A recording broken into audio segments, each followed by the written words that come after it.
मोअज़्ज़िज़ अरकान असम्बली, मोअज़्ज़िज़ अरकान क़ानून साज कौंसिल, साबिक़ मेयर मजलिस बल्दिया, मोअज़्ज़िज़ अरकान बल्दिया, मोअज़्ज़िज़ सदर मोतमदीन मजलिस इत्तेहादुल मुस्लिमीन, मजलिस इत्तेहादुल मुस्लिमीन के अरकान, मुहिबान मजलिस इत्तेहादुल मुस्लिमीन, मेरी इज़्ज़तदार और माँ और बहनों, मैं आप तमाम का शुक्रिया अदा करता हूं कि आपने अपना कीमती वक्त निकालकर आज के मजलिस इत्तेहादुल मुस्लिमीन के इस जलसे में आपने शिरकत की। आप जानते हैं कि ये जलसा मरहूम फ़ख्र मिल्लत अलैहिर्रहमा की याद में मुनक़्क़द किया गया है, जिन्होंने मजलिस इत्तेहादुल मुस्लिमीन को अपनी कुर्बानियों से, अपनी मेहनत और जुस्तजू से और अपनी दूरअंदेशी से मजलिस इत्तेहादुल मुस्लिमीन को खड़ा किया। अगर आप मजलिस इत्तेहादुल मुस्लिमीन और सरजमीन दखन की तारीख का मुताला करेंगे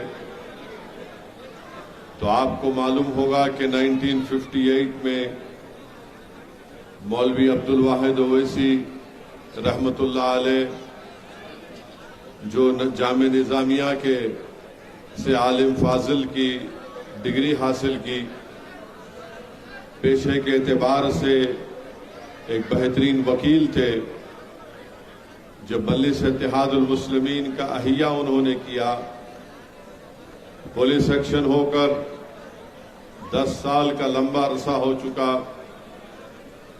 अब्दुल वाहिद ओवैसी ने मजलिस इत्तेहादुल मुस्लिमीन का अहिया किया, इसका नाम बदला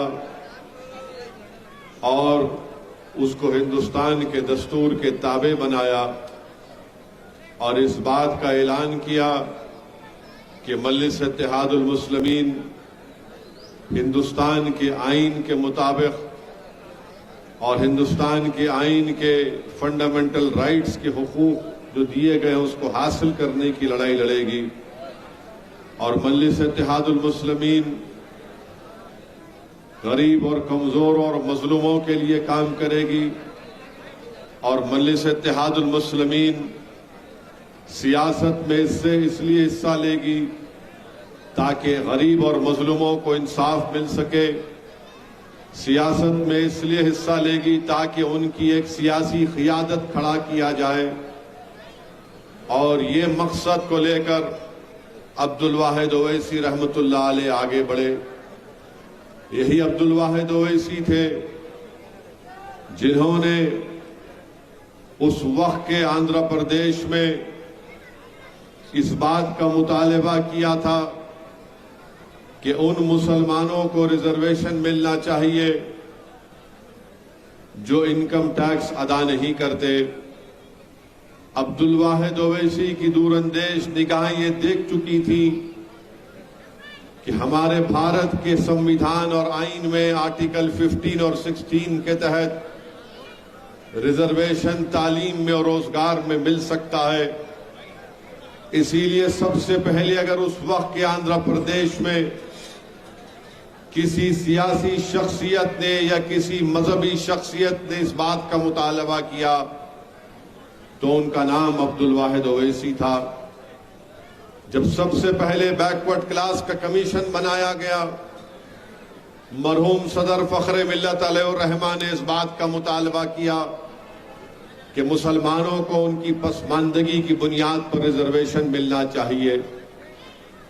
और यही वजह है कि अब्दुल वाहिद ओवैसी को उस वक्त की कांग्रेस की हुकूमत ने 11 महीने जेल में नजरबंद किया और उस वक्त की कांग्रेस की हुकूमत ने अब्दुल वाहिद ओवैसी के अकाउंट्स को सीज कर दिया।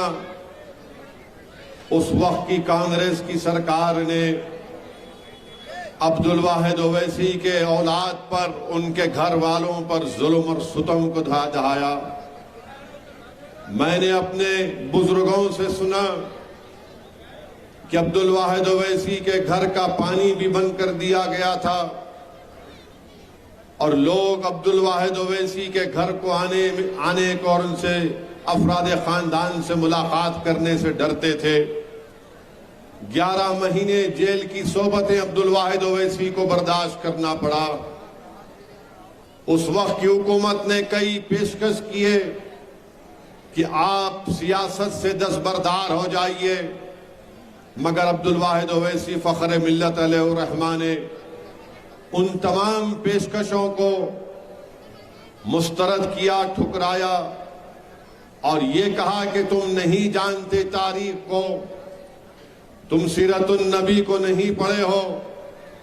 मैं जानता हूं कि पुलिस एक्शन के उस पुराशुभ दौर के बाद जब पंडित सुंदरलाल और काजी अब्दुल गफ्फार की रिपोर्ट ने कह दिया कि पुलिस एक्शन के दौरान हजारों लोगों की मौतें हुई, ये मेरे अल्फाज नहीं है। आज भी नेहरू लाइब्रेरी दिल्ली में काजी अब्दुल गफ्फार और पंडित सुंदरलाल की रिपोर्ट, मेरे इस अल्फाज को आपको बता दिया जाएगा। उस रिपोर्ट अगर आप पढ़ेंगे तो काजी अब्दुल गफ्फार और पंडित सुंदरलाल ने कहा कि 35-50 हजार से ज्यादा अक़लियतों का, मुसलमानों का कत्ल हुआ। ये मेरे अल्फाज नहीं है, पंडित सुंदरलाल की रिपोर्ट है। मेरे अजीज दोस्तों और बुजुर्गों, उस वक्त में अब्दुल वाहिद ओवैसी ने मजलिस इत्तेहादुल मुस्लिमीन का नाम बदला, उसकी सियासी तहरीक का, उसकी सियासी सफर का आगाज किया। कई इलेक्शन भी लड़े, इलेक्शन में कामयाबी नहीं मिली। दारुस्सलाम का मुकदमा अब्दुल वाहिद ओवैसी 1 साल 2 साल नहीं, 11 साल अब्दुल वाहिद ओवैसी ने दारुस्सलाम के मुकदमे को लड़ा। और जब दारुस्सलाम के मुकदमे में कामयाबी मिली तो अब्दुल वाहिद ओवैसी ने दारुस्सलाम को अपने नाम पर नहीं किया, बल्कि कहा कि ये उस अवाम की और गरीबों की अमानत है और सुबह क़यामत तक दारुस्सलाम गरीबों और मजलूमों का एक मरकज रहेगा। अब्दुल वाहिद ओवैसी ने दारुस्सलाम पर जो उस वक्त के फायर सर्विस का कब्जा था, उनसे किराया हासिल किया और किराया हासिल करने के बाद अब्दुल वाहिद ओवैसी ने दारुस्सलाम के अतराफ में मलगियात को तामीर किया ताकि मजलिस इत्तेहादुल मुस्लिमीन की आमदनी कुछ हो सके। जब अब्दुल वाहिद ओवैसी मजलिस इत्तेहादुल मुस्लिमीन के सदर बने, जब दारुस्सलाम नहीं था, जब मजलिस के पास एक एमएलए छोड़ो एक रुकने बल्दिया नहीं था, जब अब्दुल वाहिद ओवैसी ने मजलिस इत्तेहादुल मुस्लिमीन के जलसों का आगाज किया तो शहर हैदराबाद में लोग, अवाम में इतना खौफ था कि लोग मजलिस के जलसे में शिरकत करना छोड़िए, मजलिस के जलसे में लाइट देने से डरते थे। यही अब्दुल वाहिद ओवैसी थे जिन्होंने मजलिस के जलसों को बगैर लाउड स्पीकर और माइक के 15-20 लोग खड़े होते, उनके दरमियान में अब्दुल वाहिद ओवैसी चल चल कर तकरीर करते, लोगों में एक एतमाद को बहाल करते, डर और खौफ को दूर करते। कभी मजलिस के जलसे में 2 लोग, कभी 5 लोग, कभी 10 लोग, कभी लोग अपने घर के खिड़कियों से झांक कर मजलिस के जलसों को अब्दुल वाहिद ओवैसी की तकारीर को सुनते। ये वो मर्द मुजाहिद था जिसने देख लिया था कि आने वाले 100 साल में अगर भारत के मुसलमानों को, दलितों को अपने हक को हासिल करना है तो उनको अपनी सियासी क़यादत बनाना पड़ेगा। मैं सलाम करता हूं अब्दुल वाहिद ओवैसी को जिन्होंने सरजमीन दखन में इस अपनी दूरंदेश निगाहों से इस बात को महसूस कर लिया था। मैं सलाम करता हूं हजरत इस्माइल साहब को रहमतुल्लाह अलैह को जिन्होंने इंडियन मुस्लिम लीग की बुनियाद को डाली। इन 2 शख्सियतों ने इस बात को महसूस कर लिया था कि जब तक मुसलमानों की, दलितों की एक सियासी क़यादत नहीं बनेगी, उनसे इंसाफ नहीं होगा। यही अब्दुल वाहिद ओवैसी थे जिन्होंने 1961 में चीन के खिलाफ तकारीर में कहा था कि भारत को अगर मुस्तकबिल में खतरा होगा तो चीन से होगा। आज दुनिया 2023 में कहती है कि चीन से भारत को बहुत बड़ा खतरा है। मेरे अजीज दोस्तों और बुजुर्गों, आज मजलिस इत्तेहादुल मुस्लिमीन के पास 2 अरकान पार्लिमान है, 2 अरकान असेंबली महाराष्ट्र में है, बिहार में 1 है, तेलंगाना में 7 अरकान असेंबली और 2 रुकने कानून साज काउंसिल है। अरकान बल्दिया हैदराबाद, तेलंगाना, कर्नाटका, मध्य प्रदेश और फिर उत्तर प्रदेश में हालिया दिनों में मजलिस के 100 से ज्यादा कॉर्पोरेटर जीत कर आए। 5 चेयरमैन डायरेक्ट इलेक्शन में कामयाब हुए। मीरठ की सरजमीन पर मजलिस के मेयर के उम्मीदवार ने 1.5 लाख वोट मीरठ के शहर में हासिल किए और 11 कॉर्पोरेटर मजलिस के मीरठ शहर में कामयाब हुए। संबल शहर में मजलिस का चेयरमैन मुंतखब हुआ और उस हमारे मजलिस के उम्मीदवार ने संबल के मौजूदा रुकने असेंबली समाजवादी पार्टी के रुकने असेंबली के घर की एक खातून को हराया। मैं आज के जलसे से उन तमाम उत्तर प्रदेश के उन जिम्मेदारों को, उन लोगों को शुक्रिया अदा करता हूं जिन्होंने मजलिस के हक में अपने वोट का इस्तेमाल किया। मैं हमारी मां और बहनों का शुक्रिया अदा करता हूं जिन्होंने मजलिस की कामयाबी के लिए मेहनतें की और अपने वोट का इस्तेमाल किया। मैं सलाम करता हूं संबल की उन हमारी मां और बहनों का जिन्होंने भूख और प्यास और तकालीफ को बर्दाश्त किया और संबल से मजलिस के चेयरमैन को कामयाब किया। ये हमारी जिम्मेदारी है कि हम मजलिस के पैगाम को लेकर और आगे बढ़े, भारत के कोने कोने में जाएं और मजलिस इत्तेहादुल मुस्लिमीन को मजबूत करें। अब्दुल वाहिद ओवैसी के जेर क़यादत जब पहला इलेक्शन लड़ा गया, बल्दिया का इलेक्शन लड़ा गया था, तो लोग ताजुब करने शुरू कर दिए। लोगों को परेशानी हुई कि 16 या 18 अरकान बल्दिया मजलिस के जीत कर आए थे, उसमें से 5 या 6 हमारे दलित भाई रुकने बल्दिया मुंतखब होकर आए। तो रातों रात कांग्रेस की हुकूमत ने, जब हैदराबाद और सिकंदराबाद की बल्दिया अलग थी, तो मजलिस की बढ़ती हुई ताकत को देखकर और मजलिस की कामयाबी के कदमों को रोकने के लिए उन्होंने हैदराबाद और सिकंदराबाद की बल्दिया को एक बना दिया। बहरहाल मेरे अजीज दोस्तों और बुजुर्गों, हम उस शख्स को खराज अकीदत पेश करने के लिए आज जमा हुए हैं जिन्होंने अपनी जिंदगी का एक एक लम्हा मजलिस इत्तेहादुल मुस्लिमीन की मजबूती के लिए, मजलिस इत्तेहादुल मुस्लिमीन की कामयाबी के लिए लगा दिया।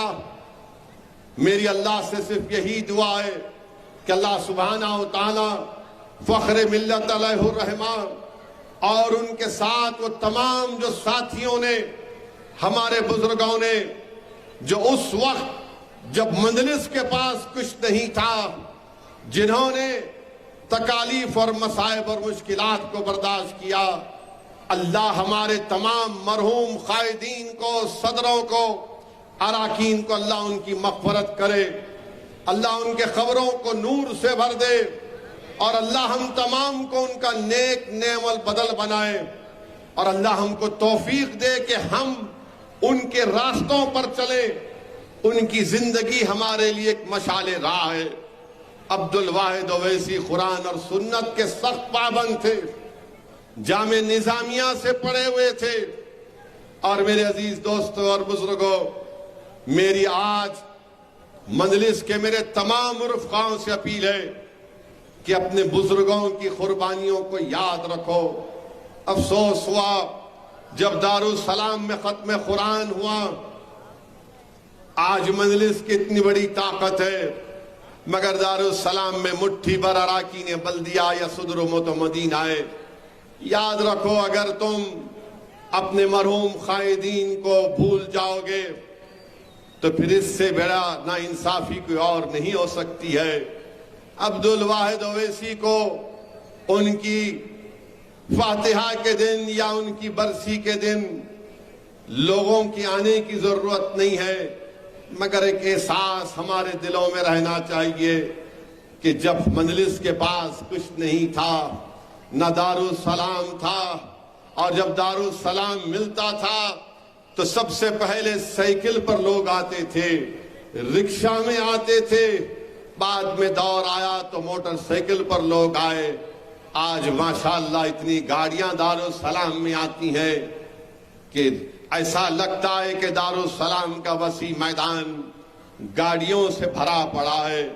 मगर याद रखो, ये गाड़ियां इसलिए आई क्योंकि उस वक्त के गरीबों ने अपना खून पसीना बहाया। आज ये शान और शौकत मजलिस के पास इसलिए आई क्योंकि उन्होंने भूखे रहकर, जेल की सलाखों में अपनी जिंदगियां गुजारकर, जमाने और जालिमों का मुकाबला करके उन्होंने हमको यहां तक पहुंचाया। इसलिए हम तमाम को उन मरहूम कायदीन की कुर्बानियों को याद रखने की जरूरत है। मेरे अजीज दोस्तों और बुजुर्गों, आज तेलंगाना रियासत में 10 साल तेलंगाना रियासत को बनकर मुकम्मल हुए। बहुत से लोग मजलिस के बारे में तबसरा कर रहे हैं, बहुत सी बातें की जा रही हैं। मैं उन तमाम लोगों से ही कहूंगा, याद रखो, मजलिस अपने मौक़िफ़ में कभी तब्दीली पैदा नहीं करती।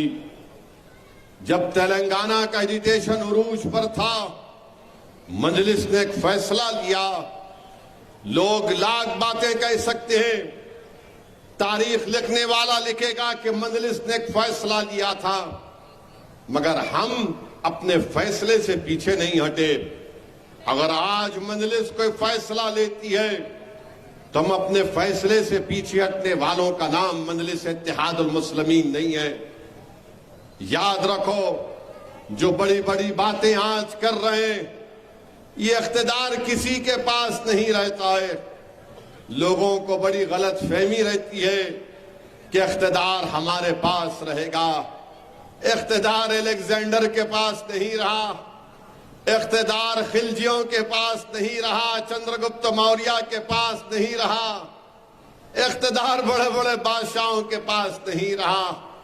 तो इसलिए जो लोग आज मजलिस के बारे में बात कर रहे हैं, बोलिए आप, मुझे कोई इतराज नहीं है, जमहूरियत है, मगर हम जब कोई फैसला ले लेते हैं तो इंशाअल्लाह ताला उस फैसले से पीछे हटने वाली जमात का नाम मजलिस इत्तेहादुल मुस्लिमीन नहीं है।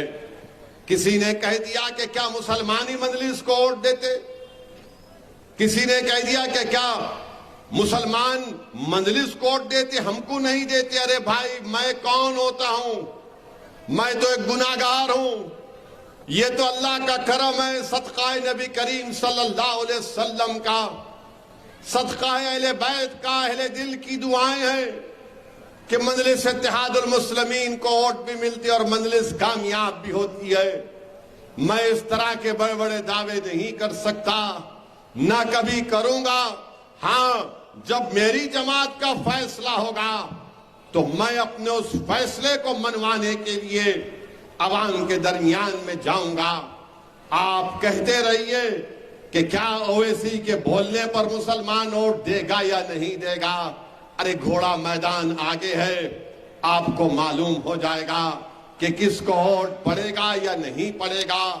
कोई अगर कहता है कि हम हैदराबाद से लड़ेंगे, कोई अगर कहता है कि मजलिस के खिलाफ लड़ेंगे, अरे मैं तो तुमको दावत दे रहा हूं, आओ लड़ो मेरे खिलाफ। मैं तो तुमसे कह रहा हूं कि जहां कहीं भी मजलिस से मुकाबला करना है, मुकाबला करो।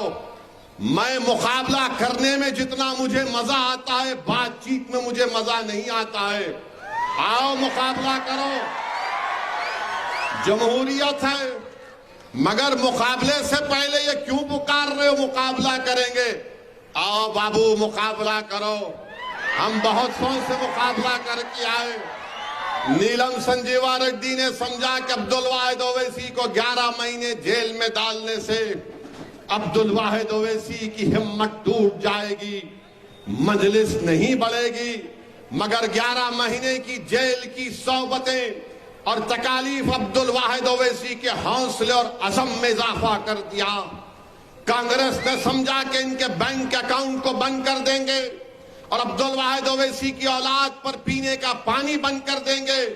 मगर लोग नहीं जानते थे कि अब्दुल वाहिद ओवैसी ने अपनी औलाद की, अपनी नस्लों की इस तरह तरबियत नहीं की, क्योंकि अब्दुल वाहिद ओवैसी जानते थे कि करबला में क्या हुआ। अब्दुल वाहिद ओवैसी सीरतुन नबी के तालिब इल्म थे। इसीलिए मेरे अजीज दोस्तों और बुजुर्गों, मुकाबला करो। कौन रोक रहा आपको? अरे आओ मुकाबला करो हैदराबाद की पार्लियामेंट से। तुम हैदराबाद से लड़ो, मैं मेदक भी जाऊंगा, सिकंदराबाद भी जाऊंगा, औरंगाबाद भी जाऊंगा, किशनगंज भी जाऊंगा। अरे ये मेरी मर्जी है, मेरी जमात का फैसला होगा। मगर ये मत कहो जब मुकाबला होगा तो रोना नहीं। अरे ये क्या बात है? इसीलिए बड़ी बड़ी बातें करना ये इन लोगों को ज़ेब नहीं देता। मुकाबला करेंगे। अरे कौन रोक रहा भाई मुकाबले से आपको? हम तो हमेशा बोलते हैं कि जमहूरियत की खूबसूरती है कि मुकाबला होना चाहिए। आप आइए, आपको लड़ना है लड़िए, हैदराबाद लड़िए, चंद्रायन गुट्टा लड़िए अकबर के खिलाफ, कहीं से भी लड़िए, नामपल्ली लड़िए, आप कभी याकूतपुरा लड़ लीजिए, मलकपेट लड़ लीजिए। कौन रोक रहा आपको? आइए मुकाबला करिए। हम भी मुकाबला करने को तैयार हैं। हम क्या यहां पर जो पहुंचे हैं, हम कैसे पहुंचे यहां पर? डीलिंग करके पहुंचे नहीं, लड़के पहुंचे। अगर यहां तक पहुंचे तो कुर्बानियां देकर पहुंचे। अगर हम यहां तक पहुंचे और इंशाअल्लाह सुबह कयामत तक आगे बढ़ते रहेंगे तो कुर्बानियां देते रहेंगे, मुकाबला करेंगे, जालिमों से मुकपंजा आजमाई करते रहेंगे। अरे इख्तिदार पर बहुत लोग बैठे, नीलम संजीवा रेड्डी से लेकर अब तक सबने ही कहा कि इख्तिदार मेरे पास से नहीं जाएगा। अरे इख्तिदार किसी के पास रहने वाला नहीं है। मुकाबला करिए। कौन रोकता है आपको? अरे मैं कौन होता हूं मुसलमानों को बोलने के लिए? मैं कौन हूं? मैं तो गुनाहगार हूं। मैं तो सिर्फ मुसलमानों के, दलितों के, कमजोरों के दरमियान में खड़े होकर उनकी लड़ाई लड़ता हूं, उनके हुकूक की बात करता हूं, उनके हक के लिए लड़ता हूं। और अगर ये मेरा जुर्म है तो सुन लो, मैं ये जुर्म करता रहूंगा, क्योंकि मुझे यही बताया गया है कि जो कमजोर है उसको तुम्हारी आंखों में मजबूत रखो, जो सबसे आखिर है उसको सबसे सामने लेकर आओ। यही हमको बताया गया है। अरे ये तेलंगाना, मैं तो अपने बचपने से, मेरी उम्र 10-11 साल की थी जब से मैं अपने मरहूम वालिद की उस लेफ्ट हैंड ड्राइव 6444 की जीप में अपने स्कूल की गर्मा की छुट्टियों में, अल्लाह मग़फ़रत फरमाए, रहमत हुसैन ज़ैदी साहब की, शेख मोहम्मद अख्तर साहब की, इस्माइल ज़बी साहब की, हमारे मरहूम गुलाम गौस खां साहब की, जिनको लोग मोहब्बत से मामा कहते थे, अहमद पाशा खादरी मेरी इस बात की तस्दीक करेंगे। मैं बैठकर अपने वालिद के साथ उस तेलंगाना के मुख्तलिफ जिलों में जाता था। आदिलाबाद में अगर गए तो आदिलाबाद से सिरपुर, कागज नगर, मंचरियाल, वो क्रेमरी के जंगल से होते हुए जाते थे। मुझे सब याद है। तो ये मत समझाओ कि मैं पैराशूट से उतर कर आया। मैं भी इसी जमीन से जमीन पर पैदा हुआ, इसी जमीन पर चलकर यहां तक आया हूं। तो मुझे मालूम है कि कहां का किधर क्या काम हो रहा है। थोड़ी बहुत कोंचम पॉलिटिक्स हमको भी आती है, कोंचम ज्यादा नहीं आती, लिटिल लिटिल आती है। सालारे मिल्लत बोलते थे। सालारे मिल्लत के तकरीर का तारीखी जुमला मुहिबान मंजलिस को याद होगा कि सालार अपनी तकरीर में कहते थे कि हम हवाओं में सूंघ कर नहीं बोलते कि बारिश कब होने वाली है, हम हवाओं की से पहले इस बात को कह देते हैं कि बारिश कब हो रही है। सालार ये कहते थे कि हम राख में फूंक कर खाक अपने चेहरे पर नहीं उड़ाते, हम राख में फूंक कर खाक अपने चेहरे पर नहीं उड़ाते, जब हम राख में फूंकते तो उसमें चिंगारी पैदा करते। तो समझा करो आप नहीं समझना चाह रहे, अब जो देखो मुंह को आया बोलता हूं। दारुसलाम, अरे दारुसलाम तो छोड़ो प्यारे, तुम देखो अब क्या होता है। दारुसलाम वो करेंगे, अरे दारुसलाम हमने अपने खून पसीने से हासिल किया। दारुसलाम की एक एक इंच जमीन पर उन गरीब मुसलमानों के आंसू हैं। दारुसलाम की एक एक इंच जमीन पर हमारा पसीना है। दारुसलाम की एक एक ईंट हमारे ख्वाबों की ताबीर है। दारुसलाम हमारे इत्तेहाद की निशानी है। दारुसलाम हमारी सियासी ताकत का मरकज है। तुम सियासी ताकत के मरकज से टकराना चाहते, टकरा लो। जो दीवारों से टकराता है उसका सर ही फुट जाता है।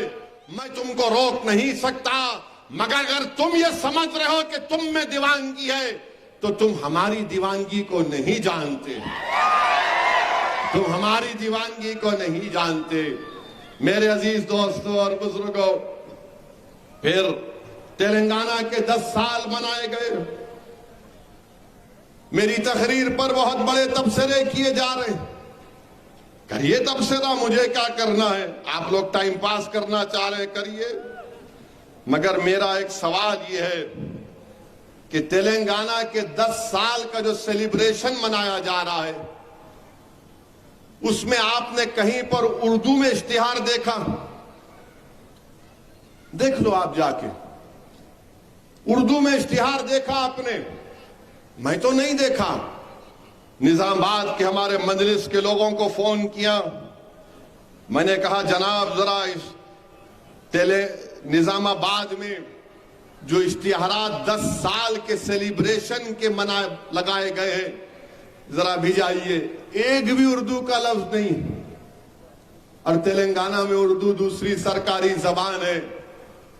और उर्दू एकेडमी को 4 साल में 101 करोड़ रुपए दिए गए थे, जिसमें से उर्दू एकेडमी 101 करोड़ जो 4 साल में दिए गए थे उसमें से सिर्फ 37 करोड़ रुपए खर्चा किए।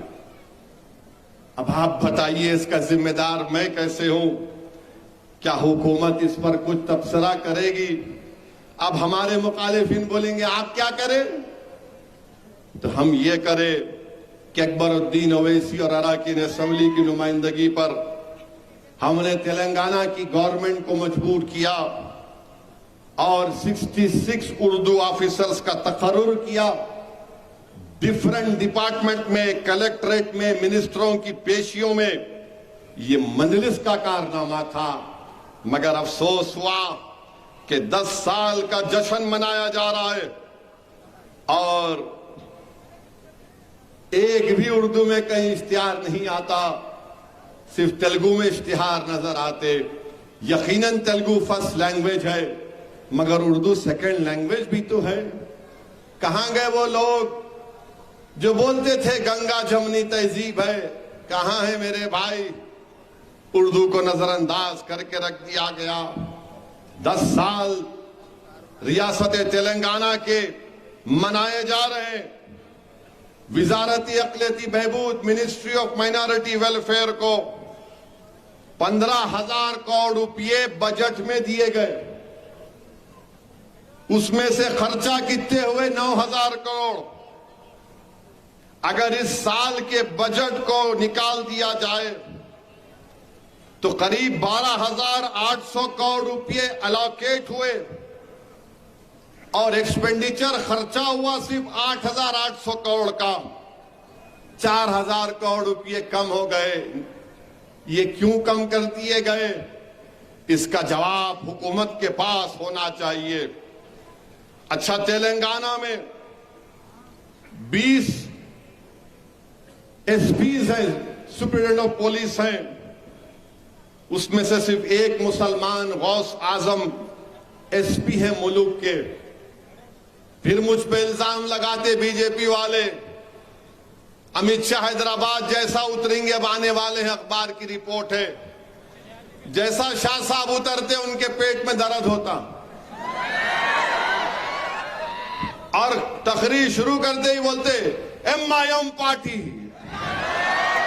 भाइयों बहनों, गाड़ी का स्टीयरिंग इनके पास है, 4% हम खत्म कर देंगे। अरे भाई, मेरे हाथ में अगर गाड़ी का स्टीयरिंग है तो 20 जिले में एक मुसलमान एसपी क्यों है? कौन जिम्मेदार है इसका? 33 डिस्ट्रिक्ट कलेक्टर में एक मुसलमान एसपी है जगतियाल जिले की, इसका जिम्मेदार मैं हूं क्या?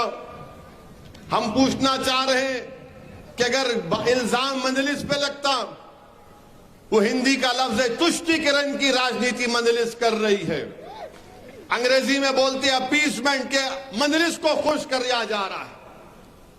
कौन सा खुश किया जा रहा है हमारे को? हमारे बजट के पैसे 4,000 करोड़ रुपए नहीं दिए, स्टीयरिंग मेरे हाथ में है, एक मुस्लिम एसपी है, मगर बीजेपी बोलते नहीं इनू चला रहे। अरे कौन चला रहा मेरे को मालूम। और फिर आप देखो तेलंगाना में उस्मानिया यूनिवर्सिटी का वाइस चांसलर कौन है? डी रविंदर साहब है, उनकी कास्ट क्या है? यादव है। रजिस्ट्रार कौन है?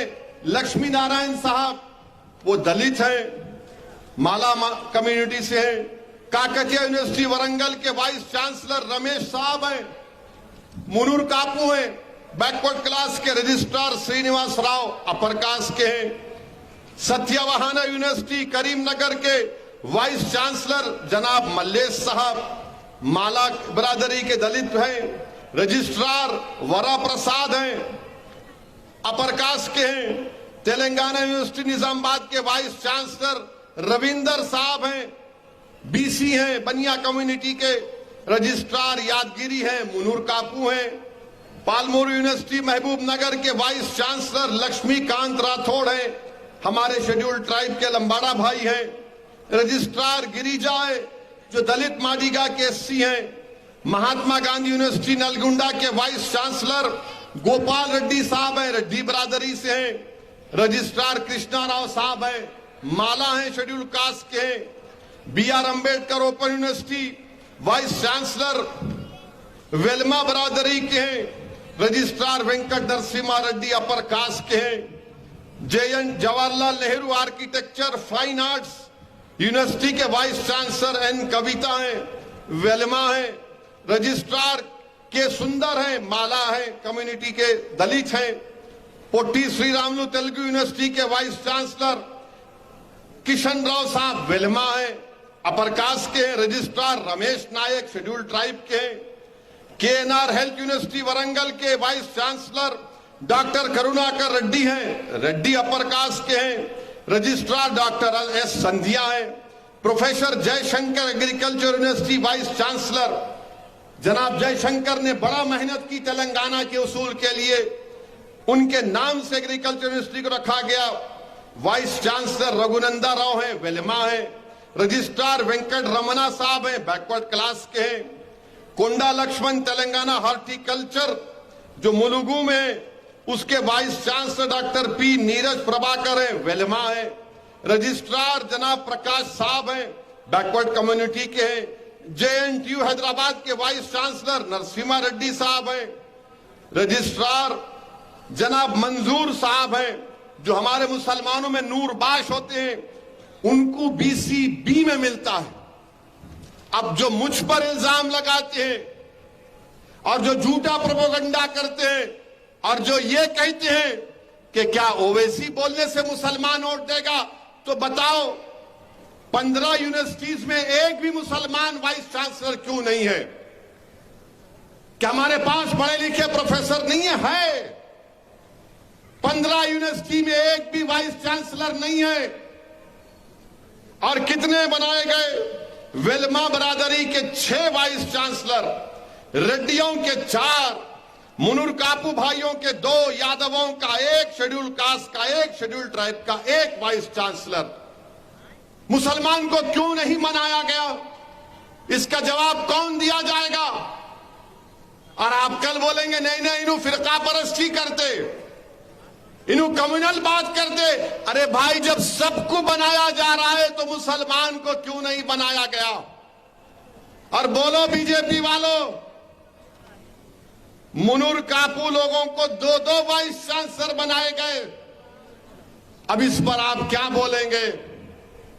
वेलमा बरादरी के 6 वाइस चांसलर, रेड्डी बरादरी के 4, और no Muslim but I am communal, मैं फिरका परस्त हूं। इतनी बड़ी लिस्ट आपके सामने दे दिया। अब बताओ आप कौन जिम्मेदार है इसका? अच्छा, हद तो यह हो गई, ये जुबली हिल असेंबली कॉन्स्टिट्यूंसी है, बाजू आपकी है ना, वहां पर नए पुलिस स्टेशन बनाए जा रहे थे। तो वहां की आवाम ने कहा कि ठीक है, पुलिस ने प्रपोजल दिया, मेरा भी नहीं था, कि एक टोली चौकी पुलिस स्टेशन बनाया जाएगा। तो वहां के एमएलए साहब को तकलीफ हो गई, बोले नहीं टोली चौकी नाम कैसा? तो हमने कहा शेख पेट।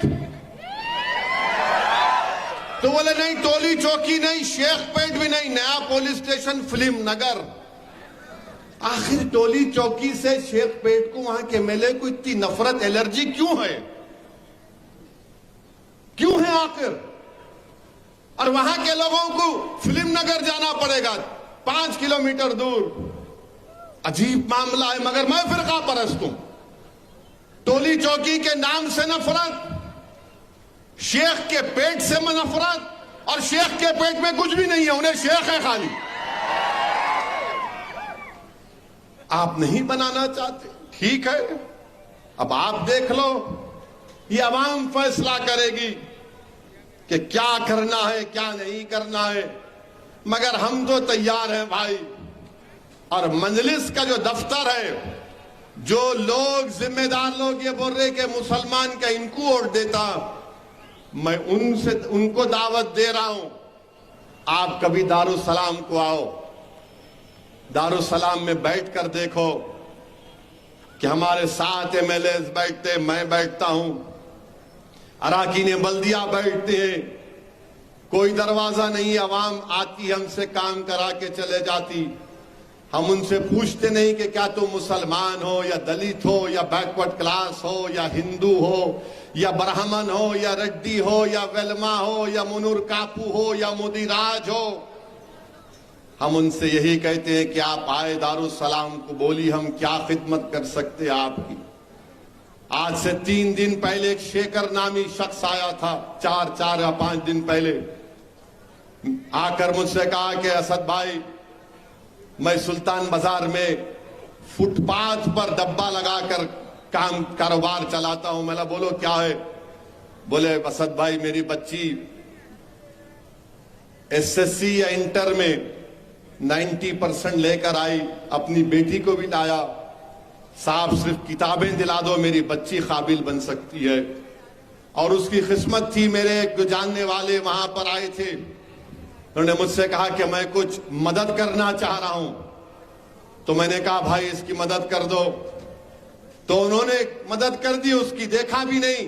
उसके बाद मेरे को बोले असद साहब, मैं ये क्या देखा हूं कि आपने शेखर की बच्ची को मुझसे मदद करवा दिया।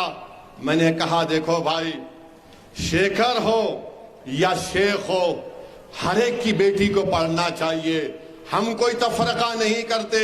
मदद इंसान की करना जो मजलूम है, जो कमजोर है। उन्होंने कहा कि मैं सुनता था कि मजलिस के बारे में, मगर आज दारुसलाम को आकर देखा मैंने जिंदगी में उस शेखर को नहीं देखा, जिंदगी में नहीं देखा। वो कौन है? उसकी बच्ची पढ़ेगी, काबिल बनेगी, मुल्क का नाम रोशन होगा, तेलंगाना मजबूत होगा, हैदराबाद मजबूत होगा। मेरे अजीज दोस्तों और बुजुर्गों, दारुस्सलाम में हम बैठ के काम करते, हम अपॉइंटमेंट लेके लोग नहीं आते हमारे पास, अपॉइंटमेंट लेके आने का टाइम ही नहीं है हमारे पास। और अगर कोई दारुस्सलाम में आकर मुझसे बोलता मेरे को फुला शख्स भी जाए, तो मैं उनको बोलता हूं फुला शख्स को आके बोलो तुमको जानते।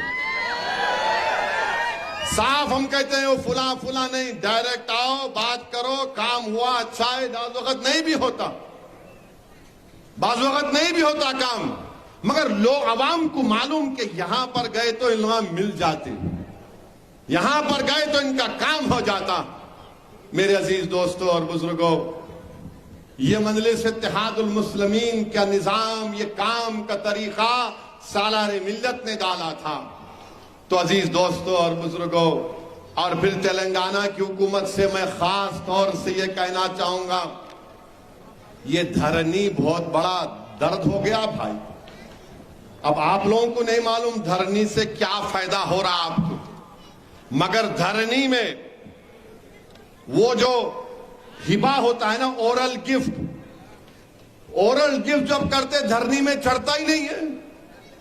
सुप्रीम कोर्ट के फैसले बता दिए, सुप्रीम कोर्ट का फैसला है ओरल गिफ्ट हो सकता मुसलमानों में, मगर धरनी में चढ़ता ही नहीं उन्हें। अरे कैका धरनी है भाई ये।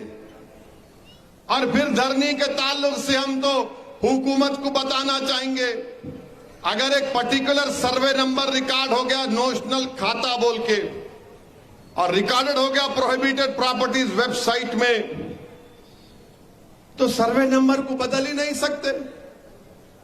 और धरनी से लोग परेशान हो रहे हैं, गरीब परेशान है। फिर कन्वर्जन ऑफ लैंड नाला करेंगे, ये आपका शेरलिंगमपल्ली, गंडीपेट, बालापुर, महेश्वरम आपका इलाका, राजेंद्र नगर, केसरा, मलकाजगिरी, यहां पर कीमतें बढ़ गई, नॉन एग्रीकल्चर प्लॉट है, तो इसको बदलना जरूरी है ना। नाला टू प्लॉट उन्हें करता ही नहीं धरनी, यानी इतने तकालीफ इस धरनी में। फार्म 32A का मसला है, उसमें क्या होगा बताओ आप। अच्छा, कई इसमें चीजें लिख कर लेकर आया हूं मैं, कई बार लेटर भी लिखा चीफ मिनिस्टर को, अब दोबारा लिख देता हूं। नहीं मालूम पहुंचेगा या देखेंगे क्या करेंगे, वो उनका मामला है, मगर धरनी से गरीब बहुत परेशान है, अवाम बहुत परेशान है, और हिबा तो होता ही नहीं है। अच्छा, ये जो बीजेपी के लोग पूरे मुल्क में, पूरे देश में नफरत की फिजा को बढ़ा रहे हैं। अभी महाराष्ट्र कोल्हापुर में एक धरना हो गया, 30,000 आरएसएस के लोग रोड पर निकल कर आ गए, और क्या निकल कर आए कि किसी ने टीपू सुल्तान की फोटो लेकर निकला, तो आप रोड पर निकल कर आ गए। मैं नरेंद्र मोदी देश के प्रधानमंत्री, वजीर आजम से और बीजेपी आरएसएस से पूछना चाहता हूं, जब आपने अनलॉफुल एक्टिविटीज प्रिवेंशन एक्ट में उसके फर्स्ट शेड्यूल में आपने 44 ऑर्गेनाइजेशन को कहा कि बैन है, तो आप एक लिस्ट बना दो कि नाम टीपू रखे तो बैन, औरंगजेब रखे तो बैन, बाबर रखे तो बैन, खिलजी रखे तो बैन, जहांगीर रखे तो बैन, बहादुर शाह जफर रखे तो बैन, शाहजहां रखे तो बैन, कुली कुतुब शाह रखे तो बैन। निकाल दो लिस्ट, ये नाम भी नहीं रख सकते आप, बोल दो। टीपू की फोटो लेकर गए, तो उनका एक मिनिस्टर है महाराष्ट्र का, गार्डियन मिनिस्टर दीपक के सरकार उनका नाम है, उन्होंने बोले कि हम 21 लोगों को पकड़ लिए। फोटो रखना जुर्म है तो बताओ कौन सा सेक्शन है आईपीसी का।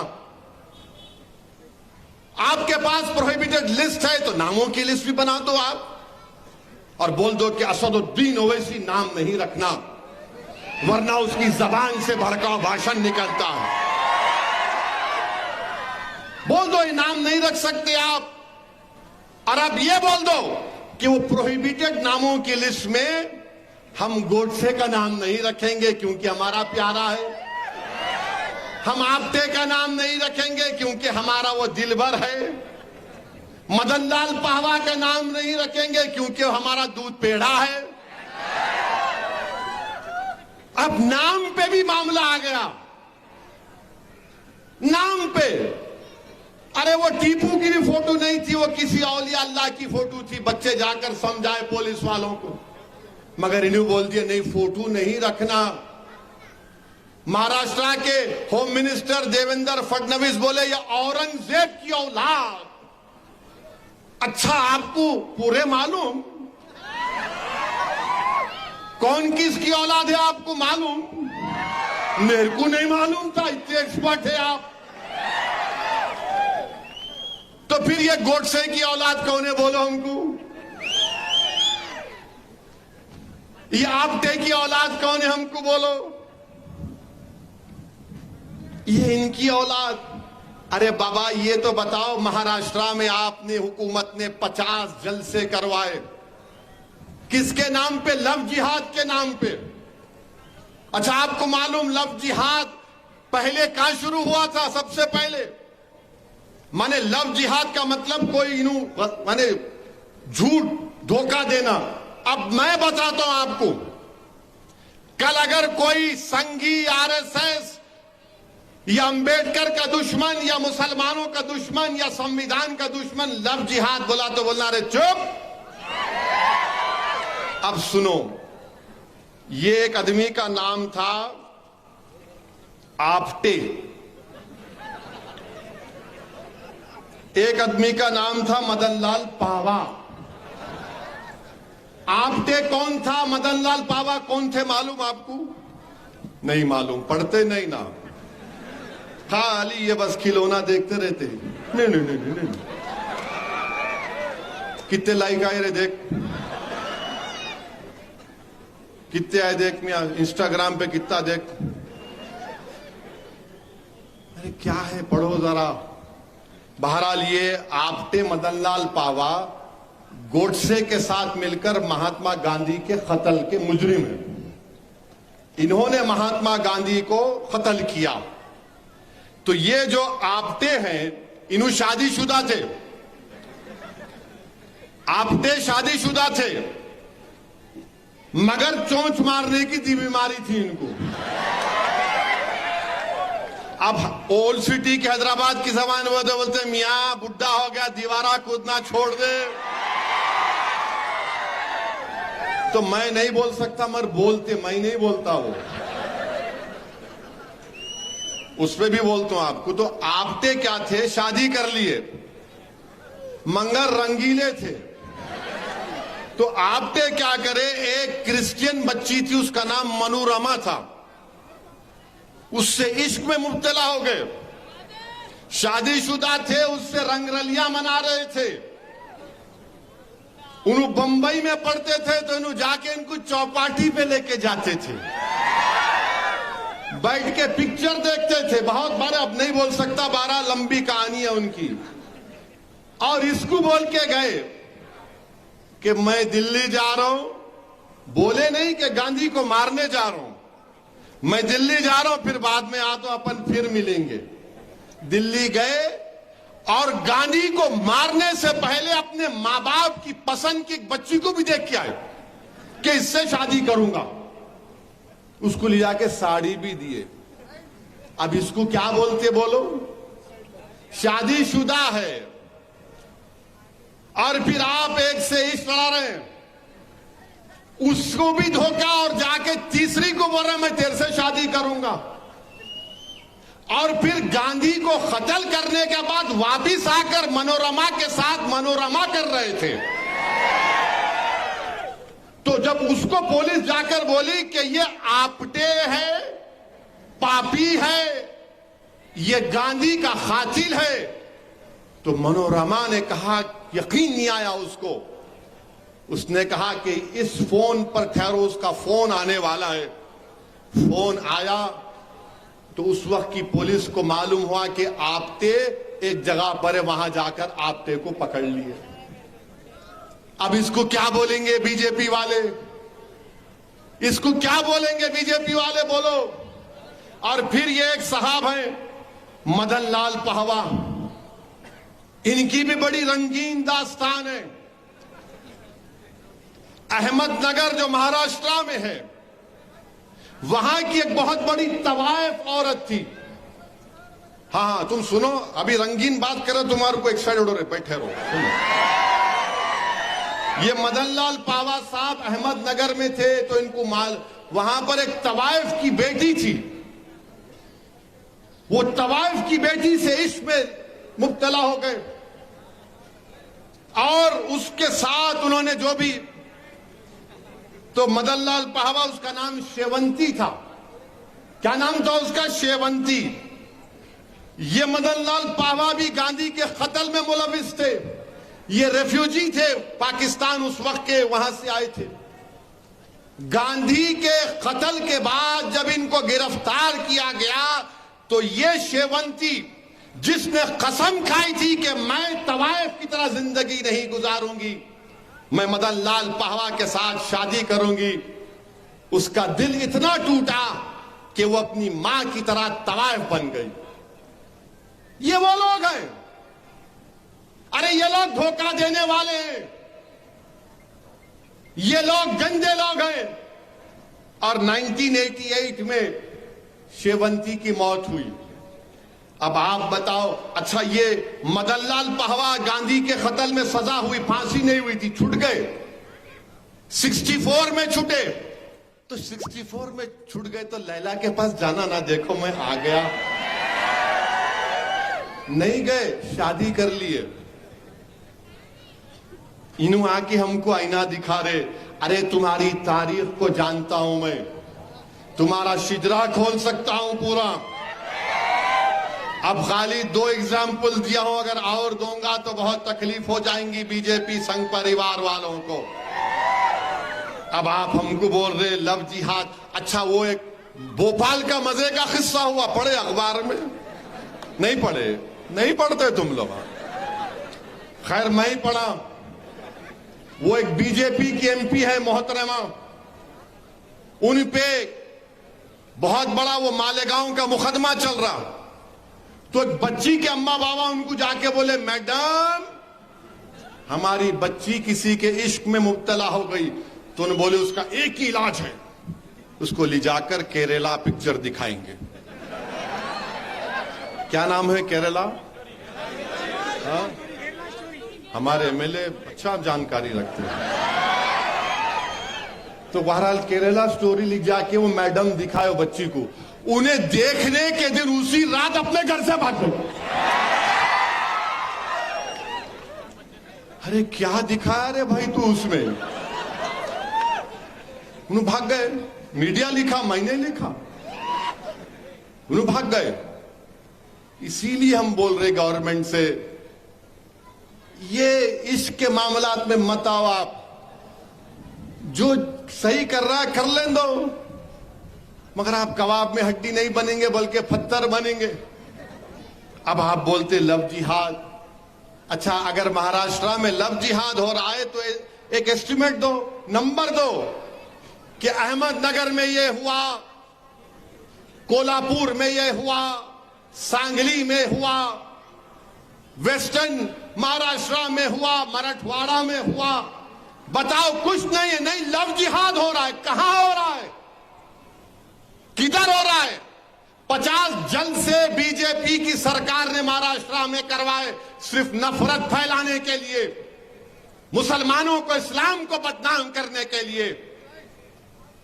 और मैं खड़े होकर जिम्मेदारी के साथ कह रहा हूं कि साजिश यही है कि पार्लियामेंट के इलेक्शन से पहले महाराष्ट्र में कोई फसाद करवाया जाए। मैं सलाम करता हूं औरंगाबाद के हमारे मजलिस के अरकान को और इम्तियाज जलील को जब महाराष्ट्र औरंगाबाद में फसाद कराने के लिए पूरी कोशिश हो रही थी तो इम्तियाज जलील ने 3 घंटे एक मंदिर के सामने खड़े होकर मंदिर की हिफाजत की और फसाद होने नहीं दिया। इस स्क्रिप्ट पर इम्तियाज जलील ने पानी डाल दिया। इसीलिए हम महाराष्ट्र की बीजेपी की हुकूमत से, गवर्नमेंट ऑफ इंडिया से ये कह रहे हैं कि आप रोको इन चीजों को। महाराष्ट्र में आपको पार्लियामेंट जीतना है वो अलग बात है, मगर इस तरह से नहीं होगा। आपकी सरकारें 30,000 लोग कैसे निकल कर आ गए? और ये कौन सी जबान है एक डिप्टी चीफ मिनिस्टर की, जो चीफ मिनिस्टर था 5 साल के लिए, और जो उसके अतराफ के लोग बोलते हैं कि एक दिन वो प्रधानमंत्री भी बन सकता है, वो कह रहा औरंगजेब की औलाद। फिर गोडसे की औलाद कौन है? आप्टे की औलाद कौन है? मदन लाल पावा की औलाद कौन है? मेरे अजीज दोस्तों और बुजुर्गों, फिर आप देखेंगे मध्य प्रदेश में दामू एक जिला है, वहां पर एक गंगा जमुना स्कूल है। इस स्कूल ने इश्तिहार दिया कि हमारे पास इतने बच्चियां पास हो गए आला दर्जात में। एक बच्ची की फोटो थी दुपट्टा डाले हुए, तो मध्य प्रदेश के चीफ मिनिस्टर का बयान आ गया, मैं अपनी भतीजियों और भांजियों पर जबरदस्ती हिजाब डालने की मुखालिफत करता हूं। गंगा जमुना स्कूल में पहुंच के उसका एफिलिएशन कैंसिल कर दी बीजेपी ने। फिर कलेक्टर को बोले, दामों के कलेक्टर गए, कलेक्टर जाकर देखे तो मालूम हुआ कि ऐसा कोई जबरदस्ती है ही नहीं, किसी को हिजाब निकाब या दुपट्टा का प्रेशर ही नहीं है। कलेक्टर ने ट्वीट किया कि सब बकवास है, झूठ है। एसपी ने कहा कि झूठ है, वहां के सुप्रीम ऑफ पुलिस ने, मगर उसके बावजूद भी मुख्यमंत्री बोले नहीं कुछ तो है।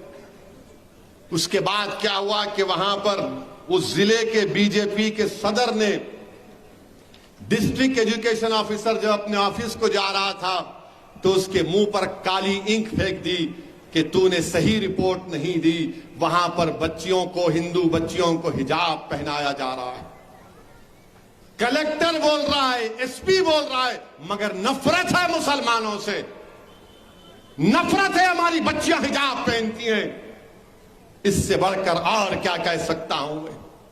उत्तर प्रदेश में बरेली से दिल्ली बस जा रही है, बस रास्ते में रुकी तो किसी मुसलमान ने कहा कि भाई एक 3 मिनट रुक जाओ, हम नमाज पढ़ लेते हैं। नमाज पढ़े तो क्या हुआ, 3 मिनट सिर्फ 2 मुसलमान नमाज पढ़े तो कृष्णपाल सिंह ड्राइवर को और मोहित यादव जो कॉन्ट्रैक्ट का एम्प्लॉय है, कृष्णपाल यादव को सस्पेंड कर दिए, मोहित यादव को बरतरफ कर दिए। क्या बोलते, सिर्फ 2 मिनट बस ज्यादा रुकी, मुसलमान नमाज पढ़े। अरे नमाज पढ़े तो क्या क़यामत आ गई बोलो। अगर नमाज पढ़ना गुनाह है तो पूरे गवर्नमेंट के दफ्तरों से किसी का भी मजहबी निशान नहीं होना चाहिए। फिर कोई कलेक्टर का ऑफिस का इनाग्रेशन हो, सेक्रेटेरिएट का हो, कोई मजहबी त्योहार नहीं होना चाहिए। 2 मिनट के लिए बस रुकी तो आपने बस के ड्राइवर को सस्पेंड, और बेचारा जो कॉन्ट्रैक्ट एम्प्लॉय था मोहित यादव, उसको आपने बरतरफ कर दिया। और सबका साथ, सबका विकास, सबका विश्वास की आप बात करते हैं। मेरे अजीज दोस्तों और बुजुर्गों, वहीं पर आप देखो ये जो हमारे दुश्मन है सियासी, बार बार खड़े होकर बोलते कांग्रेस ये, कांग्रेस वो, हमारी वो है, हम ये करेंगे वो करेंगे। अजी हजरत खाली बोलते या कुछ करते भी तुम लोग। राजस्थान में मौसम खान एक नामी शख्स को लक्ष्मणगढ़ के उनको जला दिया गया।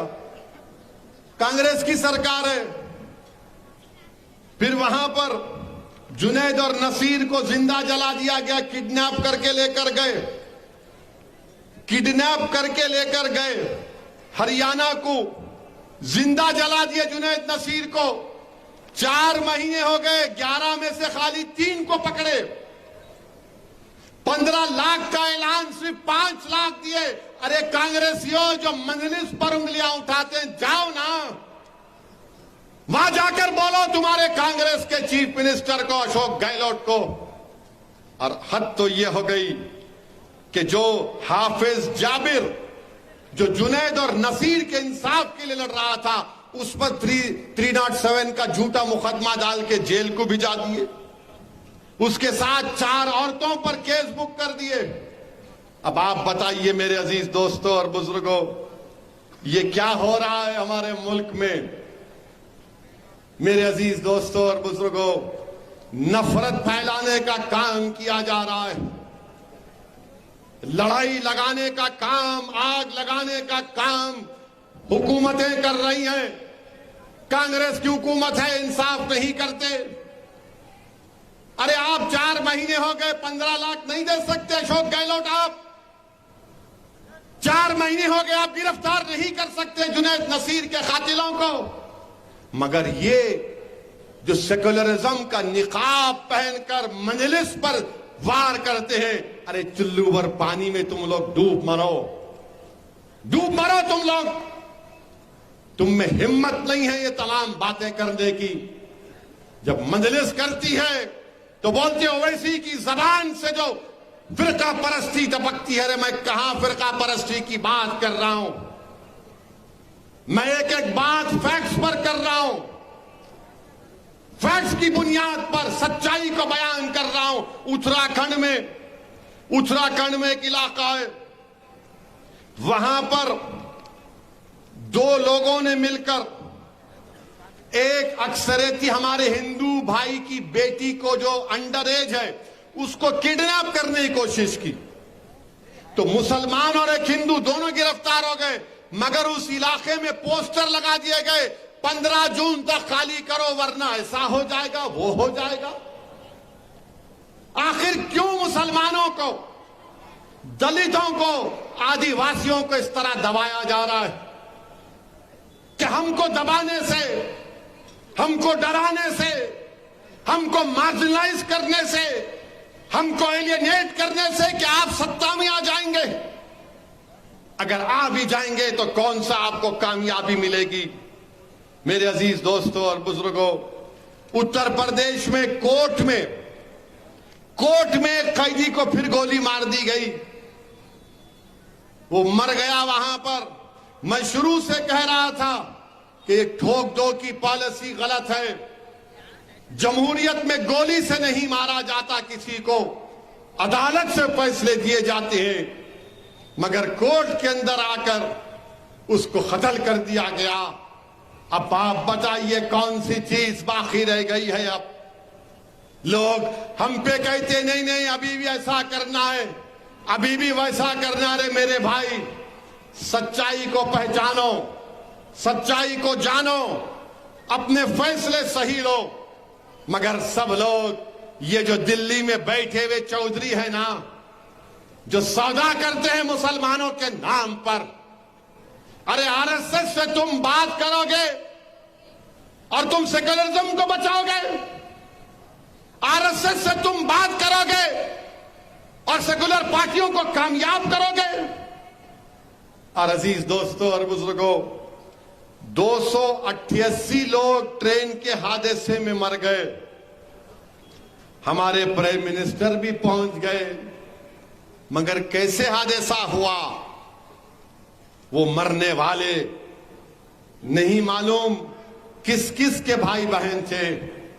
मगर हमारे वतन अजीज में जब गरीब मरता है, चाहे किसी मजहब का हो, हिंदू हो, दलित हो, आदिवासी हो, मुसलमान हो, ईसाई हो, जो गरीब मरता है तो गरीब की जान की कीमत हमारे मुल्क में नहीं है। सब मरते हैं, मगर दलित जब गरीब मरता है, मुसलमान या गरीब हिंदू मरता है, कोई उससे कोई इंसाफ नहीं होता। 2 दिन 4 दिन अखबार में न्यूज बनती है, उसके बाद कोई उस गरीब को पूछ कर नहीं देखता। आपको मालूम, आदिवासी लोग हमारे मुल्क में 70 लाख आदिवासी लोग डिस्प्लेस हो चुके हैं, कोई पुरसाने हाल नहीं। 288 लोग मर गए, इसका ले लो, मौज बनाओ, मगर कैसे मरे उसका जवाब कौन देगा? क्यों मरे उसका जवाब कौन देगा? क्या वजीर आजम के जाने से इंसाफ हो जाएगा? अब सीबीआई को दे दिया। मेरे अजीज दोस्तों और बुजुर्गों, अफसोस होता है, तकलीफ होती है जब इस तरह के नजारे हम देखते हैं। 3 ट्रेन, 1, 2, 3 ट्रेन में टक्कर, और विश्व गुरु की बात नरेंद्र मोदी करते हैं। भारत सुपर पावर बन गया है, 3 ट्रेन की टक्कर को आप नहीं रोक सक रहे। मुझे मालूम कि आज की तकरीर के बाद बहुत तकलीफ होगी बीजेपी वालों के पेट में, मगर सच्चाई को बयान कर रहा हूं। मेरे अजीज दोस्तों और बुजुर्गों, मजलिस इत्तेहादुल मुस्लिमीन को मजबूत करिए। मैं बार बार कह रहा हूं कि पोलिंग बूथ पर अपनी इब्तिदाओं को बनाओ, अपनी ताकत को दिखाओ, और जब वक्त आएगा एक सही फैसला इंशाअल्लाह लिया जाएगा। मैं मुकाबले से पीछे हटने वाला नहीं हूं। मैं फिर से कह रहा हूं, आप आइए, लड़िए हैदराबाद, कौन रोक रहा है आपको? You are welcome. मगर एक बात जान लो, हैदराबाद की जो सीट है ना, जो मजलिस की जो पहचान है, जो मजलिस की ताकत है, अगर इस असेंबली कॉन्स्टिट्यूंसी में तुम बैठे हो तो मैं जिम्मेदारी के साथ कहता हूं कि जब कभी इलेक्शन आता, तुम्हारी जबान पर पहले होता कि या अल्लाह मेरी जमात को तू पहले कामयाब कर दे। दुआ करते हैं ना आप लोग, या अल्लाह हमारी जमात को, हमारी ताकत को, हमारी शनाख्त को, हमारी पहचान को, हमारे बुजुर्गों की मेहनत को कामयाब कर दे। ये मेरी ताकत है, ये दुआएं मेरे साथ हैं, तुम्हारे आंसू मेरे साथ हैं, मेरे उस इज्जतदार मां और बहनों की दुआएं मेरी साथ। आप मुकाबला करना चाह रहे, आजमा लो। दौलत से कोई कामयाब नहीं होता, दुआओं से कामयाब होता है। अगर दौलत से कामयाब होता तो फिर बहुत लोग कामयाब हो जाते। कोई जुल्म से कामयाब नहीं होता, कोई खिदमत से कामयाब होता है। तो मेरे अजीज दोस्तों और बुजुर्गों, आप तमाम का शुक्रिया कि आप आए। मैं आपका शुक्रिया अदा करता हूं। मेरी बातों पर गौर करिए, मजलिस को मजबूत करिए और अपनी जमात के लिए तैयार रहिए। अस्सलाम वालेकुम व रहमतुल्लाहि व बरकातुहू।